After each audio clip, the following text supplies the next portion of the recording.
pick up a few chip brushes to make this whimsical idea for any window. The chip brush sizes I'm using measure 2.5 inches. I'm drawing an upside down V on the metal part. I'm now painting underneath the V and partly down the brush using white paint. I'm painting one brush handle from the V up in blue and the other in green.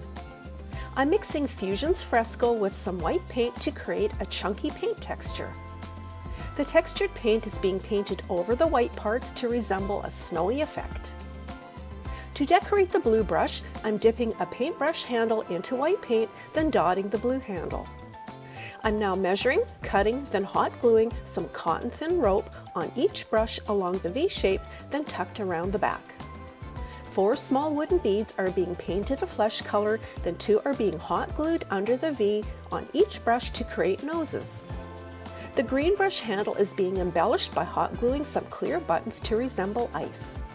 Moving to the other 2 brushes, I'm painting a flesh color in the middle of the metal part. Then choosing a white and red paint, the brush areas are getting partially painted white, then the upper handles in red. The textured paint is being painted to create a frame around the flesh part, then slightly down the brush. 2 wooden beads are being hot glued to the flesh area to create noses on a face. For eyes, I'm gluing some jewel beads onto black buttons, then gluing them onto both brushes to complete 2 Santa faces. Reaching for some decoupage, transfer gel and glitter, I'm painting the red handles with the gel, then sprinkling glitter all over them to add a touch of sparkle. To create an instant garland, I'm using floral wire to attach some fresh cut evergreen branches to a tension rod. Faux spray snow is being unevenly sprayed over the branches to create a wind-blown snow effect. I'm now positioning the tension rod inside the window frame along the top of the window. And now with the brushes hung up with ornament hooks, this whimsical window valance is ready for the season. I love how this little winter moment turned out.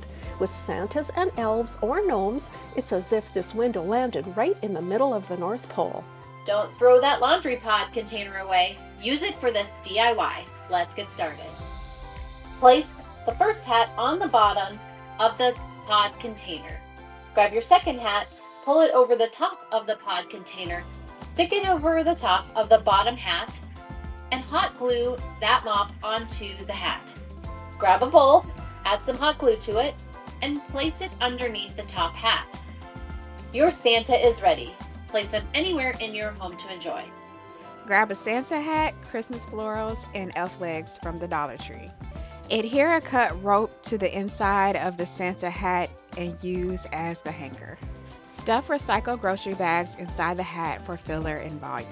Insert a cut foam noodle to the top part of the hat opening. Add hot glue to the back of the foam noodle to secure it. Insert floral stems into the foam. Insert more stems and fluff to fill the space. Adhere the elf legs upside down inside the top of the hat. Glue on ornaments to cover the rest of the foam that is showing. And then adhere a bow to the front. And that's all you have to do to create this stunning dollar store Christmas door hanger. I picked up a coir doormat at IKEA. These are inexpensive, really durable, and so much fun to customize. The first thing I want to do is make a template for painting, and I'm going to do that with freezer paper. So as I pull one out, you're going to notice 2 sides of this. There is a shiny side, and there is more of a paper feeling side. I want to make sure that the shiny side is facing down toward the doormat and the paper side is facing up. This is going to be a Santa doormat for Christmas. So the first thing I'm doing is just drawing out a little bit of a template. Once I have the main pieces drawn out, I'm going to cut them. I'm not going to use a template or a stencil for the whole mat, but for the big parts where I want nice clean lines, I'm definitely going to use this stencil. Now, why freezer paper? Freezer paper sticks to most fabric surfaces. So using an iron on medium heat, I can just iron over this freezer paper and it's going to temporarily stick to the doormat.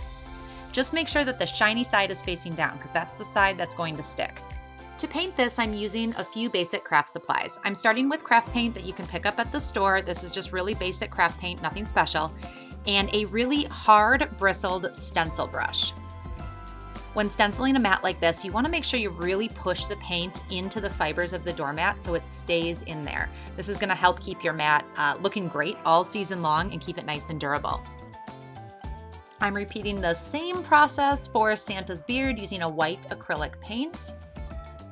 Now I'm gonna pull off these top little pieces here, and this is gonna be the background. I'm gonna paint this black. Now I'm not gonna use a stencil for all of this, but since I have that red line, I know exactly where to put my brush, and I'm gonna use black paint for this. The rest of this I'm going to freehand, again using a firm bristled stencil brush. I'm gonna add the white trim of Santa's hat, some eyebrows, eyes, nose, and mouth. I'm painting Santa's nose and mouth pink. Now the pink wouldn't show up very well if I just did it right on the doormat, so I made sure to put white under his nose first and then white on the beard. Then a couple coats of this pink is gonna show up really well. All right, now that I'm done painting, I am just gonna set this aside and let it dry completely, and then it's ready to go outside. I have made a number of doormats using this technique. There is no need to seal it. This is gonna hold up really well, even when people are walking on it, and it looks so cute.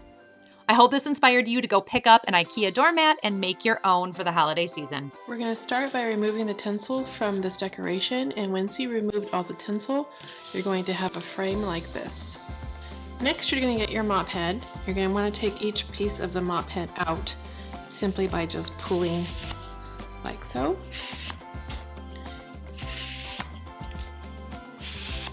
Once you have all the strings removed from both mop heads, what you're going to do is you're going to go ahead and get each string, and we're going to tie it to the frame. We're going to tie it on this row here, this row here, this row here, and along the sides to about right here. So what you do is you take the string, fold it in half, so you have a loop. And what you're going to do is get the loop, bring the two ends underneath through the loop, and then pull down. And you're just going to continue doing this all along the frame.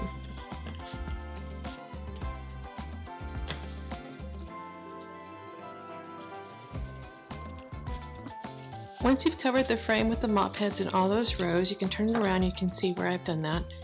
There's that first row, second row, top row, all along the sides here.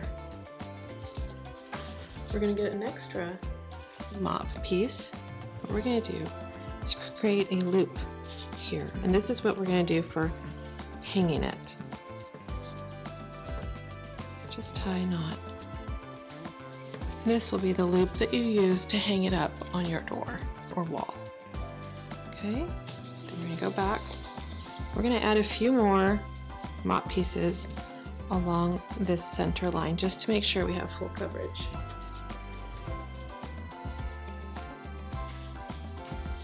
Once you're done and you're happy with the thickness of it, what you're going to do is you're going to go ahead and get each piece of mop and you're going to separate it. I find it's easiest to pull from the top and just bring down. And this is just to give the gnome a little more realistic look of a beard. Okay, once you've separated all the strings, and you can go ahead and take this opportunity to get rid of any of the bottom pieces like the lint. You can get your scissors and just kind of trim up the beard. You can do it in a V, or you can leave it kind of uneven, however you like. Once you have it all trimmed and you're happy with how full it is, you're going to go ahead and get the Santa hat. And we're just simply going to put the Santa hat on top of the frame, like so.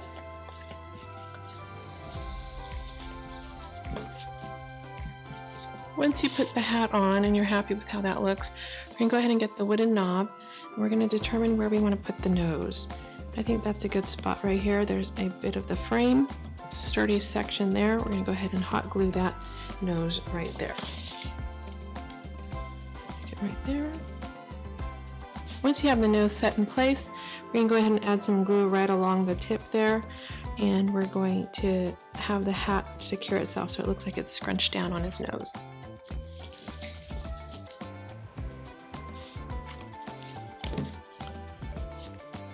That.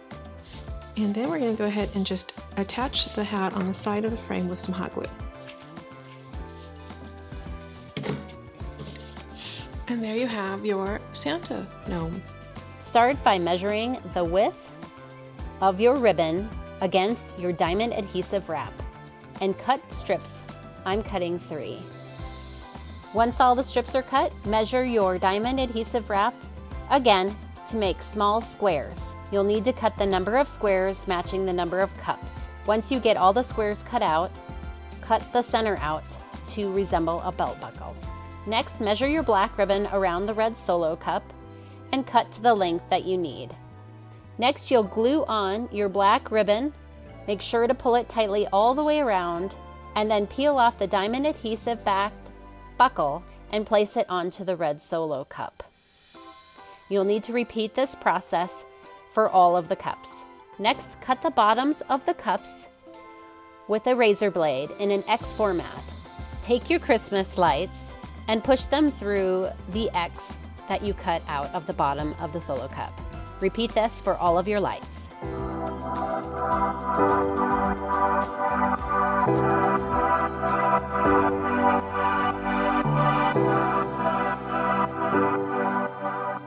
For this project, cut squares out of diamond adhesive wrap and then cut the center out so that you have, once again, another belt buckle.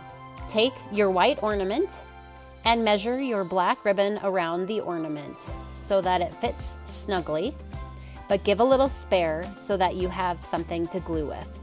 Place a little dot of glue on your ornament, wrap the ribbon around the ornament so it's nice and snug, and then add a little more glue to the other side of the ornament to hold it in place. Once this is cooled, you're going to take your diamond adhesive wrap belt buckle square, peel it off, and place it on the black ribbon. Repeat this for all of your ornaments. Now it is time to place everything on the tree, and you can twist everything so that it faces the way that you would like it to face. Let's grab one of our Santa hats. We're going to start with this white horizontal stripe mesh, and mesh comes in all sorts of colors, shapes, and sizes, and we're going to cut pieces approximately 18 inches long. So we're going to need one piece for every twist tie, and once you cut all of your mesh, you can start working it into the frame. We're going to start with one of our 24-inch wire work forms. So these forms have all of the twist ties on them, and they come in so many different colors. We're using the thicker tinsel ties instead of the pencil. So just go throughout your entire forms and start opening up the twists. So now that we have our mesh cut, all we're going to do is just scrunch it up in our hand. So this is known as a ruffle technique in the deco mesh world, and it also just looks like a bow tie. So this is one of the easiest techniques you can do because it's honestly foolproof. Even if your poofs or your ruffles aren't perfect and they're a little off kilter, it's not going to matter. So we're going to place one piece of mesh cut 18 inches long in every twist. Make sure they're well twisted so that the mesh doesn't pop out, since we're not going to be adding anything else. So now that our base is complete, we can work in our face. So here we have our Santa face. We're going to take a couple pieces of wire. This is just 22 gauge florist wire. We're going to take those wires now, feed them through the holes. All of the circle signs are pre-drilled, which makes it a lot easier to secure them. Flip the wreath back over, and then you can start pulling some of the mesh through. I don't care if my face is really tucked in. I think by having the white mesh around it, it looks, like the Santa's beard. So just kind of fluff your mesh out a bit. Now we just have a little Santa hat, and I'm just going to take a few pieces of wire to secure it. So I'm just going to poke those wires right into the Santa hat. So I think he would be cute with a little bow tie. So here we have one of our 2.5-inch snowflake ribbon, and this has the snowy edge. So this has that soft texture, which is like the hat, and I think this will look really nice underneath the Santa face. So we're going to start off by cutting 2 tails, or just one long piece of ribbon. Then what we'll do is we'll create one loop about 4 inches wide, and another loop. And to finish off the bow, we'll do what I call a button loop. And that's just a little loop to cover up the pipe cleaner. Snip your ribbon off. Take your tails. The tails don't have to be the same length. I actually prefer them to be a little bit off. Grab your pipe cleaner and secure. Take your bow, and I'm going to place it right about here. We can take our tails and dovetail them on either side. So to dovetail, take your tail, fold it in half, and cut from the middle out towards the edge. So in today's case, we're going to cut from the middle out towards the snowy edge. And that creates a professional end. Pull your tails down, And you can also give them a little crease too, so they have a little movement. And there we have it. So let's hang this wreath up and show you how it turned out. And here is our finished Santa wreath, and I absolutely love it. I decided against working in any flowers or greenery, and ultimately we came up with that pretty bow tie idea underneath the Santa face, and I think that was the perfect finishing touch. So for wreaths like this, I recommend going on the lighter side and not working in too many products to take away from the Santa face or whatever face you choose. The part around it, which is all mesh, is to simulate kind of the head. So we worked in a little top hat. We used 1 1/4 rolls of mesh, the Santa face, a work form, and just a little leftover ribbon.